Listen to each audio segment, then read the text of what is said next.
My wife and I were carrying the cross in Burundi in Africa, and crowds of people were mobbing us, and we were sharing Jesus, and it was so beautiful.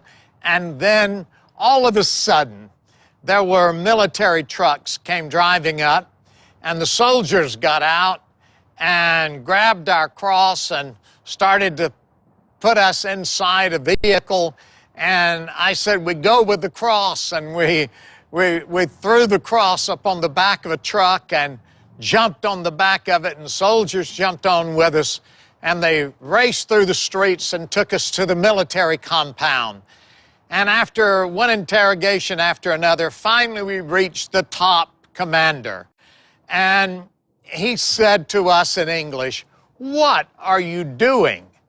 And I said, "We're carrying the cross." And he said, "Well, we're having civil war here. There's war. Don't you know that?" And I said, "Yes, but I'm as willing to live or to die for Jesus and the message of Christ as you are." And we talked more, and finally we had prayer together. And he said, "You're free to leave."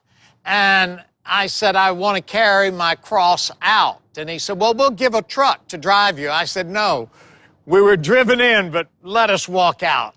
So we carried the cross out, and we finally got down into the middle of town and went back to our hotel room for just a moment to get some refreshment before we went into the streets. And when we looked out the window, the streets were empty.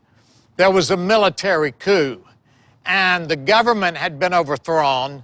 And there was martial law. We stayed in the room several days, and then they lifted it. When we went out into the streets, there was glory. The people were mobbing us. And finally, when we left the country at the airport, the military were checking my cross. They were looking, they were everything. And the man that was interpreting, he was saying, I said, "What are they saying?" And they're saying, they want to know what's in there. What's in there?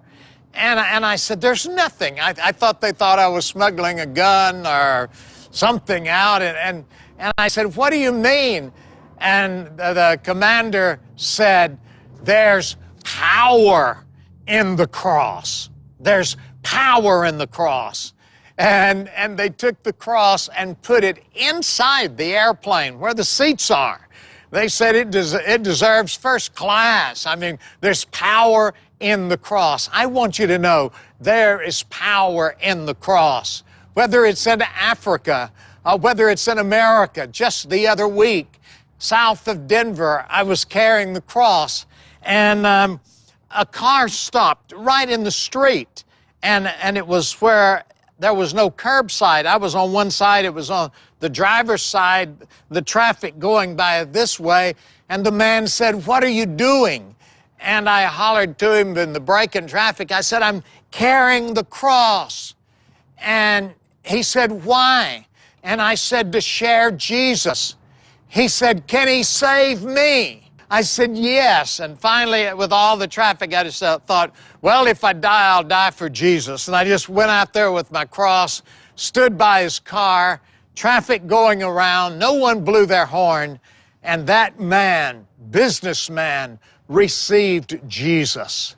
The conviction, the power of the cross.